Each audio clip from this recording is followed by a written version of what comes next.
Hi, I'm Julia Lucille, and this is Living as a Musician.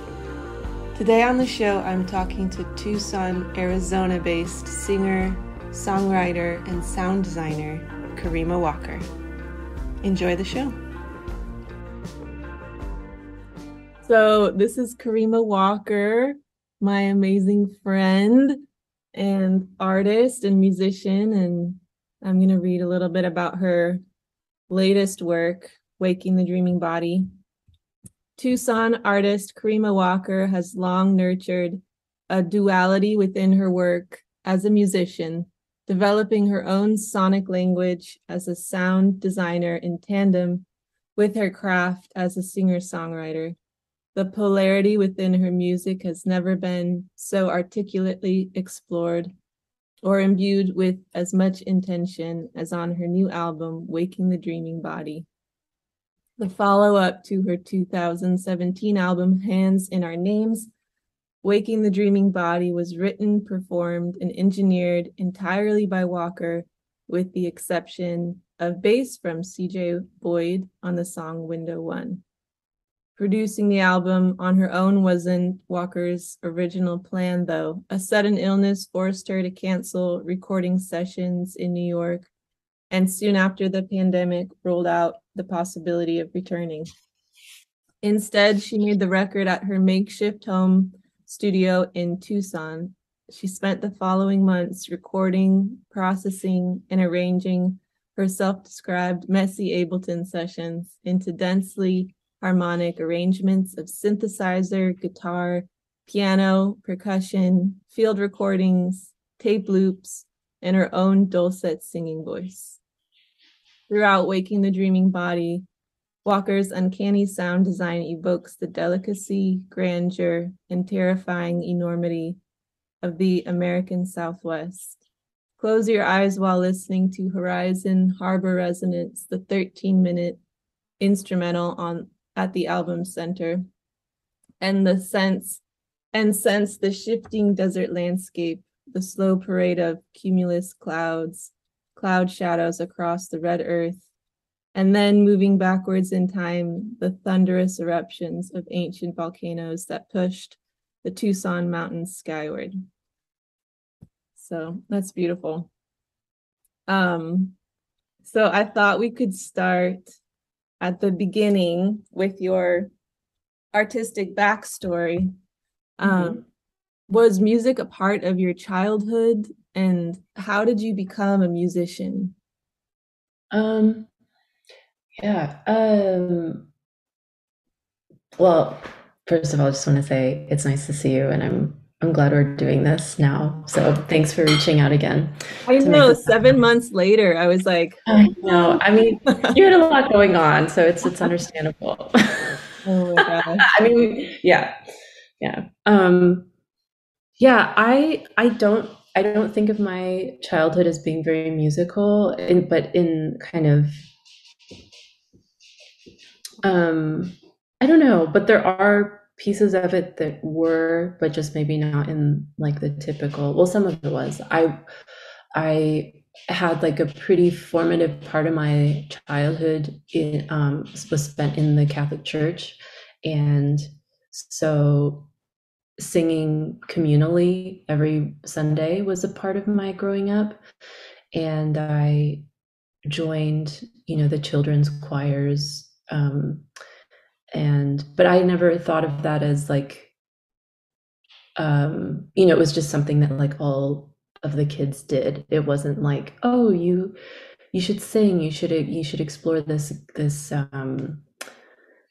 ability. It was just like, oh, it's something that like the kids do. And I remember at one point being like really self-conscious about singing in front of people. And I don't know why that was exactly, but there was some other stuff going on. I didn't grow up with my birth mom. We were, estranged or separated like really early in my life. And the only things I knew about her was that she was Tunisian and that she was a singer. And Wow. I had a memory of what she looked like. But that those like two pieces of her identity were these things that kind of, I feel like they weren't, it didn't make my childhood musical, but it was kind of this like abstract idea Wow. floating in my head about like this musical person that I'm somehow like kind of connected to, but don't actually have a relationship with. So not to, I mean, yeah, not to like jump into like, you know, uh, psychologically and analyzing myself, but I sometimes wonder if like those bouts of time where I was like really adamant about not singing or not, being like kind of, I remember getting into like, it was sort of a source of conflict with my stepmom where I just like refused. I just like didn't want to be in the choir anymore. I didn't want to sing. I didn't want to be a part. And I don't remember why that was the case, but um, yeah, it just seems like with such large sort of unspoken figures in my life that it had to have figured into it somehow. But later in life, growing up around musicians in high school, and that was, I think that had a big imprint on me, and it wasn't articulated until like well into my 20s, but I was always really like attracted to and drawn to musicians, Mhm. and so I think that was a way in which like sort of an uncultivated interest was expressing itself, was just like having crushes on people who were doing those things. And then in high school, after my uh, grandma passed, I found a guitar in my grandparents' closet, and my grandpa was in the process of like purging a lot of items, and he gave it to me like very casually, and it's this beautiful parlor sized Martin. And it's like the most important thing I own, I think. It's like, and that, I had that, excuse me, I had that through high school. And so I would play songs for myself. Like I would learn songs that I liked. Like I'd try to learn like Radiohead songs on it, and or like really bad like worship, like church songs. But I didn't play in front of people until maybe like 10 years later. So it was like a very private thing. Yeah.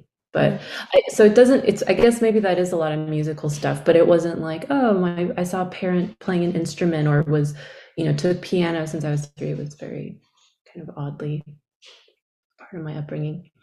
Yeah. Do you feel like, and you don't have to answer this if this is too personal, but do you feel like you had to make peace with your mother and to sing, to like really embrace your singing voice? Um, you know, when I did finally meet my mom as like an adolescent, um, she she has such a big and um, very like rich, like she just has this like very big presence. And her the work that she does as a singer is a very specific type of singing, and her voice is very different from mine. And she's kind of in the lineage of like divas, like where it's like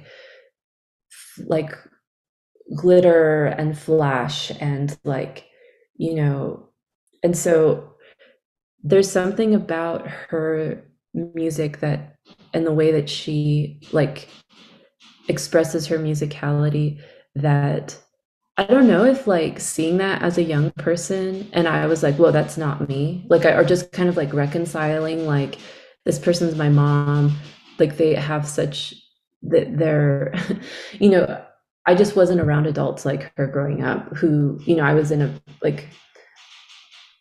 a household that was like very, um, I don't know how to describe it, just like very like modest and very like a lot of like sort of aesthetic restraint and no flashiness, very like, you know, and my mom like walks off the plane with costume jewelry and she smells like cigarettes and perfume and she has like a big fur coat on and she has this like deep rich voice and it was just she was just unlike anything I'd ever seen. So this is sort of a long way of saying like I think there was sort of a built-in like otherness in terms of how her her musical expression and then later me developing mine and whether or not she was carving out a space that I felt like I couldn't encroach on. I'm not really sure, but I also kind of felt that way about all music as a young person. Like I never really felt like it was something I was um could do or be a part of. Like I remember being around friends who were getting described as like prodigies or like who were jazz artists or just like were were breaking into like classical or like jazz traditions that in a lot of ways felt just like so inaccessible to me. And so it was always or like cool friends in like rock bands and like that ended up being so different from the type of music I ended up making, a decade later. And I think like I just wasn't seeing things that resonated with me, or maybe I just like didn't have I think a lot of it was confidence too, just feeling like I don't deserve or I don't belong in this scene at all. And so um but yeah, going back to your question, sorry, I'm very No, long-winded. it's beautiful. It's beautiful. Yeah, I just going back to your question, I'm sure that there was like a subconscious imprint of like my mother, and the work that she did. And that's something that like I have like a living relationship with now that like kind of unfolds in time and it changes in time. And so like it wasn't it was maybe like 5 or 6 years ago where I was visiting with her and I kind of just like realized I hadn't identified how much I respected like the life that she chose, and it's not an easy life, and it's been very challenging with lots of ups and downs, and but realizing like, oh, I really respect this like profession that she has, and it's um yeah, and that felt like a peacemaking in a way, though I wasn't resisting it before that I, could really consciously could articulate, but just sort of realizing like, yeah, yeah. Yeah. Um, I you were talking about Catholicism earlier, and I actually just went last Sunday to a Catholic mass for the first time. Um, Mm, and the music was incredible. Um, mm, this woman, she looked like a college student, maybe, I'm not sure. She started singing like a sort of solo, and it sounded so old. It sounded like a medieval mm. chant type piece of music. And I was with Paul and I'm looking around. He was like, I saw your head just like swiveling around. I was like, where is she? Like, this is, I thought it was like a recording. It was, Yeah. anyway, it was so gorgeous. And then finally, later in the service, she was standing up sort of in front of the room. And yeah, and then the choir was on the side and they were doing almost this like plain chant. Mm, It was, and then the incense were around the room. I've never seen anything like it. It was yeah. beautiful. So It really is a spectacle. I mean, for better or worse, I think there's like it's a very powerful memory. I have very powerful memories sitting in church and like mostly like waiting for it to end, but like the sound of, a room full of people saying the same thing together, like the prayers that and the movements and it's like parts of it I think are really beautiful. The church I was in, um, a lot of like post Vatican II, so when Mass mostly stopped being in Latin. they Mm. introduced a lot of new music, like in the late 70s and 80s, or maybe even later than that. Um, a lot of hymns that like weren't that great, like that were kind of, they were sort of, they were really kind of cheesy and like it wasn't necessarily going in the direction of like a lot of sort of evangelical but new music, but it was lacking a lot of the stuff you're describing. Like there were certain kind of ceremonial pieces and hymns that we just didn't sing anymore. At least that I wasn't exposed to as much in that. I think like there were some other, like when I visit my grandparents' church, I think they had like kind of an older take on some of the hymns and stuff, but Yeah. um I was wondering if that was across the board, like, because I know there's a lot of systems and traditions in the Catholic Church, especially. I was wondering if like you only sing these super ancient hymns or not, or but I guess there's more there's so many. flexibility. Yeah. Yeah. But I really related to what you were saying also of like um seeing musicians when you're at that young age, like a child or a teenager. Like I had a really similar experience actually. I secretly was playing the guitar, but I would not let anybody hear me, not even my own family. It was like quiet in a room, almost like whispering so that no one would hear me and come in. And Yeah. um and then going to punk shows, these boys would be playing punk shows and no part of me at any time was like, I want to be up there. It was very much like I think if there had been little folk shows happening, I would have seen myself up there, but I didn't ever consider sharing anything until college. It was like, Yeah. it didn't even occur to me. It was this very, very, it was like writing in a diary. It was like, why would I show anybody that part of my life? But Yeah. Oh gosh, absolutely. In Tucson, it was hardcore. So you had people like opening up the pit, and it's like, I don't know if I should go in there. yeah. Are those Friends like shows lighting still their hair on fire. happening? Like, are teenagers still doing that? I hope so. Yeah, I think they're, DIY. Those venues open and close, and yeah, I think they're still happening for sure. um, so can we talk about waking the dreaming body now? Yeah. So, so beautiful. I think I told you this last time, but I just cry when I put it on. Like I put it on again this morning and Oh. was watching your videos, and there's something just so emotional about that album.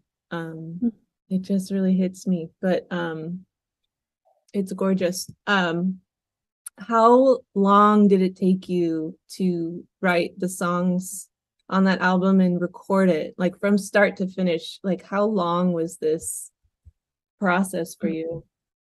Hmm. Um, let's see. So I think it might have been, well, that's hard to say because I think like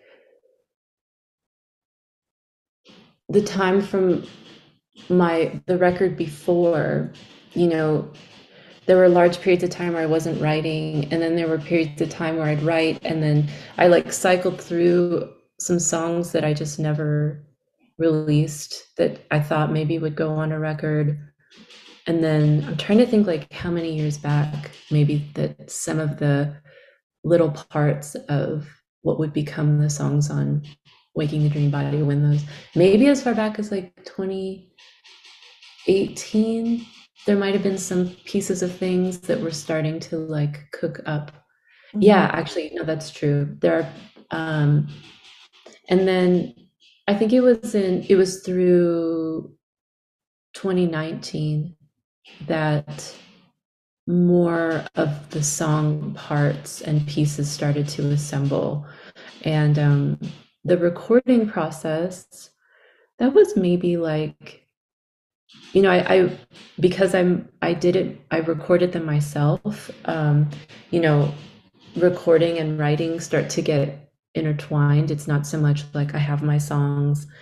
Now I've got to, you know, budget time in a studio to put them into Pro Tools and have them mixed and whatnot. It was like I I could really, I mean, it sometimes it became sort of overwhelming and a little bit unwieldy because I'd have these like pretty dense things that I was like mixing down and chopping up and then putting back in, or they're kind of sustained as like this huge, you know, these large multi-track pieces that I'm sifting through, and old versions of them getting put into new versions. And I similarly have kind of a hard time separating demos from final works. I think like um, sometimes a demo is the best version of something, and or the idea of like having a demo that you show to someone and then you go back and do the real thing, and it's like,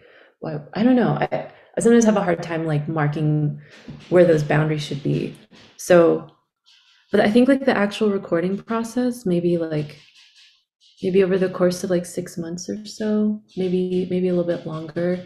And some of those songs were written all during recording. Some of them were written before I even started like officially working on the record. Yeah, that's cool to hear that you keep writing while you're recording so that it kind of mixes all together. Um, that's really neat. I think that has to do with the fact that you know how to record yourself, so you can do that. I think like for me, I feel like I have to plan everything I can before going in, so that I can like guide where I want it to go. But I love the idea that you could be, you know, writing while recording. I think that would like really change how you're doing it. And maybe those first recordings would be just really fresh because it'd be the first time you're singing it that way, or the first time you're playing it that way, and just capturing that excitement. Because I do think there's like this excitement when you find the final way you're going to play something, or like the final chords, and you just fall in love with them, and you're Mhm. playing them with that sort of joy that probably disappears a little bit after that first imprint. Yeah, absolutely. Yeah. Absolutely. Yeah, I think like studio is as like an instrument, or like, you know, for better or worse, like Ableton as an, I mean, people who really know how to master that as in live performances, obviously, but in mixing it too, I think it's, yeah, I think like a theme that's run through what I do is it takes me a long time to do things because I don't know the professional way to do them. And I go back and forth about like the benefits of that, and or you know the setbacks of that. You know, if it takes like 8 months to do something instead of like 2 weeks in a studio, and how much time do I want to spend on that process, and how much do I want to come in with something that feels complete and then ask someone to translate it, you know, professionally into an album or into, you know, mixes and masters. And a lot of that has been about just, you know, I think like cultivating my own voice and figuring out what I like, you know, by like really wading through it, and also kind of protecting the choices that I'm trying to figure out how to make. And um there are, you know, in the record, I in Hands in Our Names, I did bring everything to a studio after I kind of had it complete in my own world. And then it was really about just putting everything into Pro Tools and getting the mixes right. Um, and I really saw that as like, I'm bringing this to an engineer, I'm not bringing this to a producer. But even still in that process, there were suggestions that Dominic Armstrong, at the time at 513, made that I think were creative choices that made the record better. And I remember really wrestling with like allowing him to do that, and but then really liking the things that he did, and so I do feel like there's a kind of a good side and a bad side, or maybe it's not so binary like that, but it's interesting to me how people come into that process. I think a lot of people, if they're working with the studio, it's like, well, how much time can you afford, to have in that space? And it's like, decision that's bound by like monetary constraints. And so is like having a home studio, like to buy an interface and monitors and, you know, um, getting your hands on a copy of some good software. And but yeah, up until now, it's been really me kind of like mucking through things and like Mhm. mostly really enjoying it. But I also feel like there's a good opportunity there for me to invite people into that process, feeling like, okay, like I think I feel like confident in what I've said, and or just how I want to say things. What would it look like to bring someone in and really have like dialogue or even conflict, or just resolving and a vision about what someone else is seeing happening. And yeah.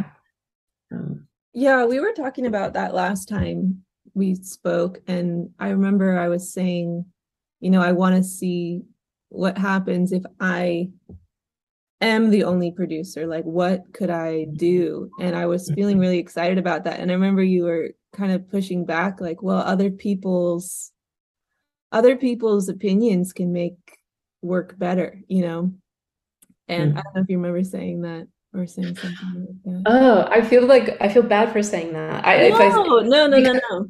It was well, I really, just think, yeah, yeah. because I feel like, if I'm recalling what you were talking about, you know, you were coming out of scenarios where you had worked like pretty strictly collaboratively, Yeah.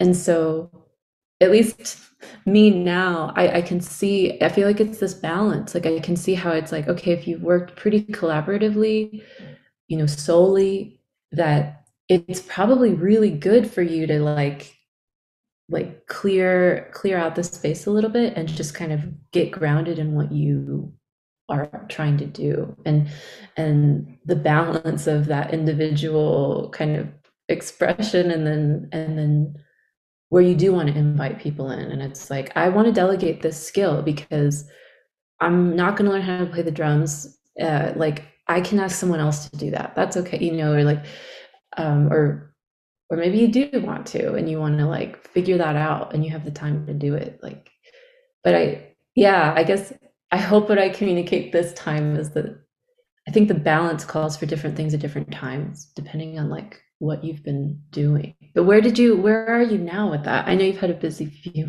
months, but Yeah. do you feel like you are wanting more collaboration, or do you feel like you are carving out your vision? Well, I thought a lot about what you said because you weren't directing it at me, first of all. You were kind of just musing it, Okay. loud. Okay.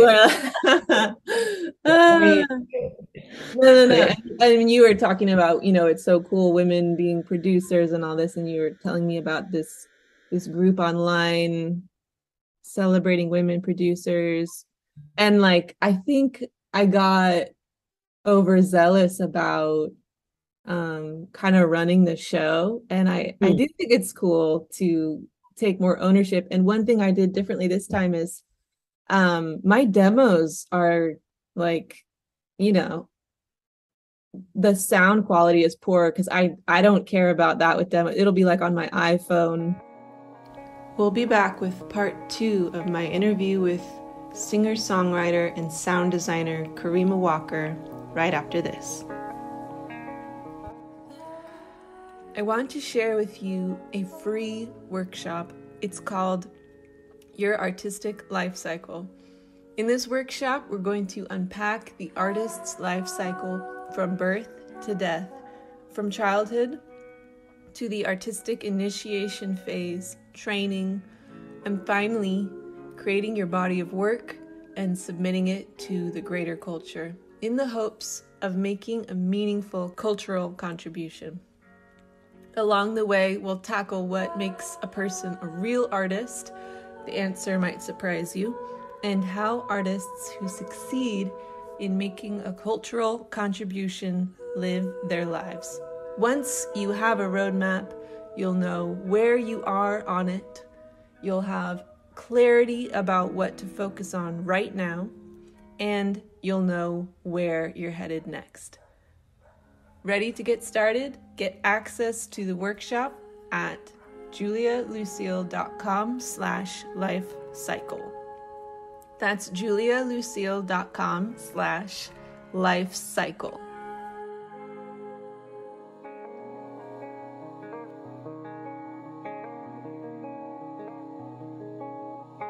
Hey. So something that just occurred to me, my partner, he's typing in the other room, like on an actual I was typewriter. wondering if that's what that was. Is that okay? So it is coming through the Yeah. recording. Well, We don't- I no, it's fine. I think it's at a low volume. I love it. There's Okay. art going on. I was gonna guess. Is that a typewriter? Yep. Yeah, it is.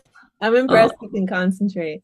Um, it's like I kind of like it. It's just sort of like tick, tick. It's like a little rain, like rain in yeah. the. Well, but Oh, anyway, yeah, I mean, long story short, um I was telling Paul that, I've been working on these demos. I'm really loving the general vibe, but mhm. we released one song that's going to be on the new album just for a compilation raising Oh, money for musicians and mental health, and that was cool. So we had to quickly finish one song and release it. And I was listening back to it and just thinking about what you said, and then I was like, I bet this could be better if I let another producer in. I bet it mhm. could be stronger. And I told Paul that's how I was feeling, like, and I was asking him, will you produce the record with me? And he was saying, I have so many ideas and I've been holding them back. And I was like, unleash them, like Oh, unleash yeah. them, like, let's Oh, see. good. See. So I'm feeling excited about it. I feel like, I've done a lot of the rein holding that I wanted, and Mhm. I've created a path with the demos, and now I feel like, okay, like let's let other people come in and see Yeah. what they want to add. And I always have like, after hearing people's new ideas, whether it's like a guitar part or changing the drum part or whatever, I sometimes am like, no, that's not what I wanted. And I have to sit with it for, a while and get used to the new ideas. And then often I Mhm. can recognize like, oh no, now it's better. Mhm. So anyway, I'm feeling good about it. But yeah. Oh, that's exciting. I haven't heard that song yet, and I'm gonna go look for it after Well, now we're. it's taken down. It was like Oh, a 3 month a right. 3 month Okay. long compilation, and then they took it all down, so it was like time based. But Sure. yeah. Okay. All right. Well, I'll wait then for the record. But I really I resonate with that too, that feeling of like when you hear something new, especially when you get I think it's easy to get attached to a demo and Yeah. or a version of something, and then to hear someone else's input, like even if it's someone you really trust and you like respect their ability. And I often have that feeling that like kind of the my initial response is like no, like no, no, no, no, no, whatever it is. And that I've been trying to remember to just give a little bit of time to like let it somatically register. And it's like, what am I actually, do I actually want to say no? And it's like, no, I want to say yes. I do like this. Have to do that with shows a lot. With a few people have reached out about it, have invited me to play shows in Tucson, and over in like a short span of time, and I was getting really overwhelmed at the thought of like, you know, and I was like, I don't want to do any of it. And then I just was going through them and like, no, some of these I think I feel really excited about, and Hmm. yeah, gotta leave that space. Yeah, I've found I just record everything now. I record every rehearsal, Mm, and I do that partly because people, like, as a band leader, I always try and have it be really open-ended. Like, if you have an idea, let's try it, and let's try anything. And so then I also have to like coach myself to not respond in the moment if I'm like, no, no, no, no, inside. I was be like, let's try this, let's go in this weird direction. And then mm, I listen back, and I need that time and space to actually evaluate if it's good or not. Because usually, if it's unfamiliar, my gut reaction would be like, no, shut it down, you know. mm, mhm, But often those, it's like being a totally different person when you're listening back. Like, I have to be outside of it. I have to be the listener to hear if it's actually good or not, or if it improved it or not. And then I can come back to the next rehearsal and be like, okay, we're keeping that part, or we're completely changing that, mhm, drum part, and that's going to be the new way we do it. So I've just mhm, found I have to record everything, or else I can't have that like really neutral evaluation, especially mhm. with rehearsals, because it's time based, so then it's gone. So Right. I've tried to capture everything, all those ideas that people have so that we can refine the song in the best way rather than it being just completely random. Like, you might have this amazing solo, and then everyone will forget it in a month, So I try and capture absolutely everything I can, and then listen back and guide it the next time we all meet up. But that's been new for us, this record, and it's been really fun. I've listened to the rehearsals a lot, and I'll select like all my favorite ones. And it's been a part of the album process early on, was just like getting all these different ideas from my band for all the parts. So that was that was cool. That was really fun. I love that. I was gonna ask if it feels overwhelming to have so much recorded material to be like processing, but I imagine that there's a lot of accountability in that you have that next rehearsal scheduled, and you, as like the band leader, you need to be ready to sort of direct people. So does it feel kind of easy to go back and listen through things, like, or is it a lot of material that you feel kind of is like hard to manage, or Well, we'll listen. I'll play the recording like for the band too, like right after rehearsal, so we can hear ourselves. That can be really fun too. But yeah. um, but I'll listen back throughout the week. And we were doing this like right before COVID, so it's been a while. But I'll listen back, and then I'll usually just choose maybe one song or maybe two songs that really, really clicked. And then I'll Mhm, kind of star those. So when I'm listening back throughout like the months of rehearsals, it's only these select songs mhm, where I'm like, we need to keep going in that direction. mhm, And a lot of the songs will be like, okay, no, that wasn't the strongest version. Like 7 rehearsals ago was the strongest version still to this day, So I'll keep trying to get it back to that mhm, version and coach people. Remember, you're doing this, because mhm. we will all forget. But Yeah. Oh, yeah. that's so cool. It's such a smart way to like work with maybe like the natural inclination to be sort of avoiding what's unfamiliar, and just like giving yourself the time to like Mhm. hear something, to like actually hear it. I love that. It's a Yeah. really different way to rehearse too. We were laughing because our last couple of shows in Austin, we were so unrehearsed, even though we were rehearsing all the time, because we played it differently every Mm. single time. So none of us knew like how to get together and like play cohesively the same way. Do you know what I mean? Because Yeah. every rehearsal I was saying, do something different, do something different, do something different. Mhm. So we weren't prepared for like a performance. We were only rehearsing for an album. Yeah. Wow. It Oh, was that's funny. so fun. But Wow. um, Is uh, your band, oh, sorry, I want to oh keep yeah, asking. Is your go. band in Austin? So you Oh are going yeah. to, you're traveling to No, Austin. we're not rehearsing. So yeah, my life since COVID, uh, I haven't had a rehearsal and I haven't played a show. So it's Mhm. been years. And actually, we're only now setting up a room in our house with a drum set. Like me and my husband just bought a drum set and we're bringing in all the guitars and like now they're all like in a line and Mhm. all the amps and there's a piano and an organ and so we're just getting the rehearsal space set up. But my husband's brothers, they play music. Mhm. And now we live outside of Waco, so we're not in Austin anymore.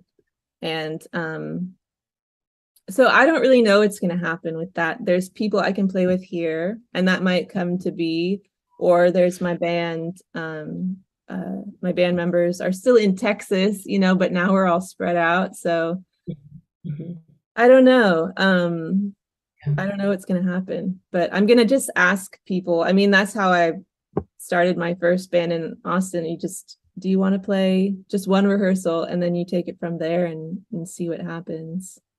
Yeah. Kind of like dating, like you don't want to overwhelm people. You don't want to be like, do you want to be in my band forever? People are like, Yeah. Just like you want to do one slowly, rehearsal? just one rehearsal. Yeah, yeah, Take it slow. yeah. um, well, I can't keep you all day, even though I'd like to. But I was wondering if you would I selfishly want to hear about your video process because Oh, yeah. I'm interested in that too as an Mhm. artist. And you create a world, which I really love. I think that's partly why I get so emotional when I take in the album because when you play, you have a video behind you, and then in your music videos, it's often the same sort of footage of the Arizona landscape, and it takes you even further into your artistic world. So it's not just music; it's visuals, and I love that so much. So I was wondering if you would share, like, how do you make those Mhm. projections and music videos, and what's your process like? Are you doing all the filming? Like, what kind of camera is it on your phone? Like, how do you do it? Mhm. Yeah, so I've used phone video before, but most of it I shoot on a an old Nikon D600, which is like it's it's like very bottom. It's not like quite a professional camera. It's sort of like a good consumer camera, I think is how someone described it to me versus like a D800, which, and I just I bought the camera body and I bought that one because I had a bunch of old manual lenses that were my grandfather's. So he was like just a it was a big hobby for him was shooting um, photos. So I had a bunch of like good glass from, his collection of lenses. And so none of them automatically focus or anything, but which is fine for what I'm doing. So I shoot on that. Sometimes I'll shoot on my phone and I edit in Premiere Pro, though I have used the Mac shoot. I can't remember the name of the program, but it's iMovie, just the normal. iMovie. Yeah, I did use iMovie for a long time, and then I got a pirated version of of the Adobe editing software, which Oh. I've really liked using. And yeah, I guess that's like the mechanics of it. Um, So is your camera it's a video camera? It's Yeah, well, it's it's both. it's yeah, it's a photo. It's like predominantly for taking photos, but because it's not like I think there's some weird thing about like things get taxed or differently if it's a proper video camera. So meaning that because it's like primarily a photo camera, it will shoot video up to 20 minutes and then it will stop. Oh. And then, but I guess like a proper camcorder would just keep recording continuously. But I feel that the quality is great, and it for what I'm doing, it's like, um, it's plenty for me. So yeah, but technically it's like for photo and And is it film or is it digital? digital. Yeah, Okay, yeah, cool. So yeah, yeah, and then how you layer it, right? So you're layering different footage and yeah, like I'm just curious because I'm curious about bringing this more into my artistic life. Like I've used found footage, which I thought was fun, but I haven't hmm used my own footage. So how do you like do you just feel inspired by what you're seeing or do you go out and shoot? Like how do you do that? Or do you always just carry it with you? Like how's that process like? yeah. When I moved back to Tucson a long time ago now, I started taking photo classes and got really into like darkroom photography and alternate alternative processes and uh, really like found myself more and more trying to introduce movement into still images and at some point realized like I think I'm ready to just do video. I think so it kind of started from this place of like just trying to capture movement in something that was ultimately going to be static um and I think uh I don't it's something that I don't know exactly how to articulate, but I'm very like drawn to specific types of natural imagery that are very textural and maybe not very narrative, hardly ever people. I think it's very like unpeopled, urban or natural landscapes that where there's a phenomenon of movement or light that that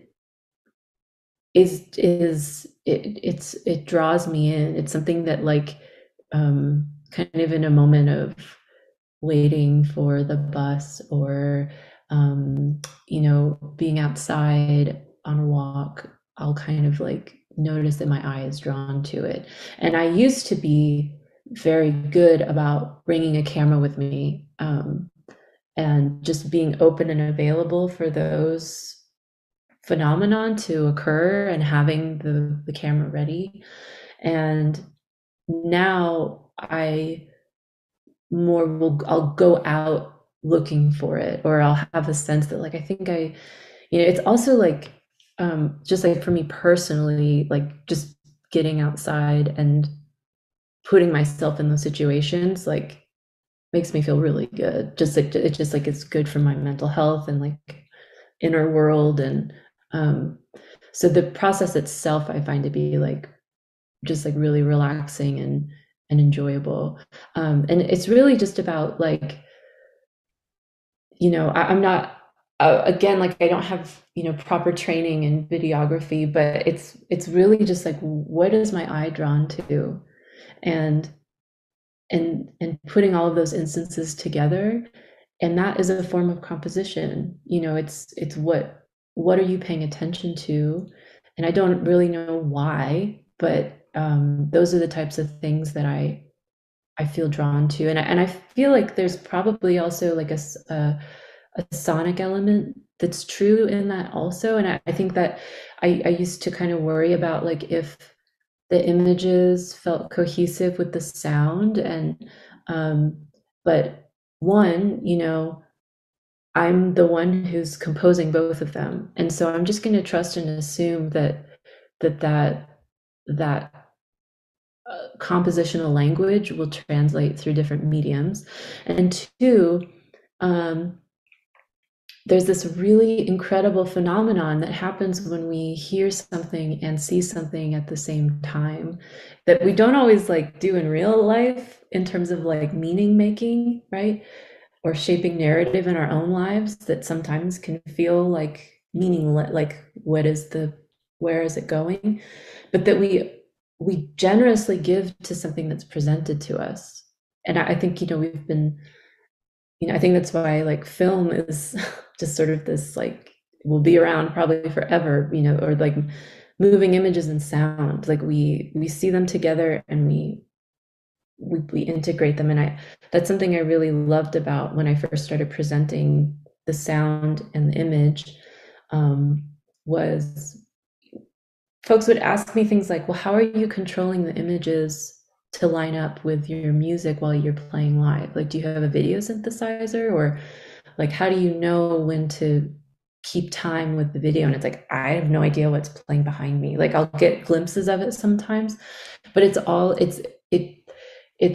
a really amazing moment where an audience is, I get a glimpse into like the work that an audience is doing to be present, and like the gift of their attention that is literally knitting together the performance, which I think is like, it gives like it feels amazing. And I think, the reasons I chose to start doing that, I'd find myself in a new room every night and wasn't doing a residency in the same place for weeks on end where I could get to know a space and think about how to shape an experience. And so the tools I had, I felt very limited. It was like I have video and I have darkness and I have sound, and I can shape like where someone's experience will go with those tools, and to create something that feels immersive. I wanted it to feel like it was all encompassing without being invasive, at least not the whole time. And yeah, Yeah. yeah. Yeah. I think a lot of times when you go to a show and then there's a visual behind it, it's a completely different person putting it up. It might be Mhm. like the venue, Mhm. like I know they were doing that in Austin for a little while. Some of the venues would just throw up a projection behind you Mhm. and it would play. But I think what you're saying makes sense, that it's because it's the same artist making both. You Mhm. feel like you're going even deeper into the sound, and then the two things are coming together. And then like you're saying, then you add an audience who's attentive on top of that. It starts to get really heady in Mhm. a really emotional way. I think it and like you're saying, it's like when you watch a movie and then the right song comes on, there's something about the visuals plus the sound. Um, Mhm. I don't know, that just takes you even deeper into that experience, and then that artist's world. And I really do think that, you have like what I believe what you're doing is you have your vision and you're pulling it down and showing it to us in this world, right? But like you have your own world that you only tap into. I think Mhm. that's why it's so much fun to be an audience member at your shows, is like we get to come into that space even more than it feels like when there isn't video plus sound, and kind of Mhm. understand what that must be like for you when it's just like you at home with your music. And I think that's really beautiful. But Mhm. Oh, thank you. yeah, thank you for talking to me and being on the show and being willing to do this. And um I was wondering if uh we could close with just some advice from you for any artists who are listening, you know, as a person who makes art and shares it with the world, and just thinking back over like your struggles and your successes, like what kind of advice would you give someone who's maybe, a teen going to punk shows and like doesn't see themselves in that, and maybe is Mm. just having glimmerings of like what they might do or being on stage themselves, like what would you say to them, or what would you say to an earlier you just starting to think about, could I do that, or would I be able to do that? Can a person do that, Um, yeah, I maybe to kind of like reiterate a little bit what I was saying about composition, but that like, well, I guess I'll phrase it in terms of like speaking to my younger self because I don't feel like I don't know how I would, but I'd say like notice what you notice and and and give yourself permission to desire that. I think coming from a religious background, I think, we're taught to be really suspicious of our desire. Um, and I think something that I was sort of articulated more recently in, learning about other compositional practices is that, you know, your what you pay attention to and what resonates with you and what you're interested in, like that is often telling you something about yourself just as much as it's telling you something about what you're seeing out in the world. That like those resonances are things that are alive in you, that if you want, you can cultivate and that you can create space for simply by just like spending more time in them. And so I think that, yeah, maybe that's a little fuzzy, but yeah, trust, like notice what you enjoy and like push into that. And then, with none of the guilt or shame or, and then trust that like what you're noticing is a form of composition. What you're drawn to is you shaping your world in a way that um, that your brain and your eyes and your mind are creating in real time. Yeah. Yeah.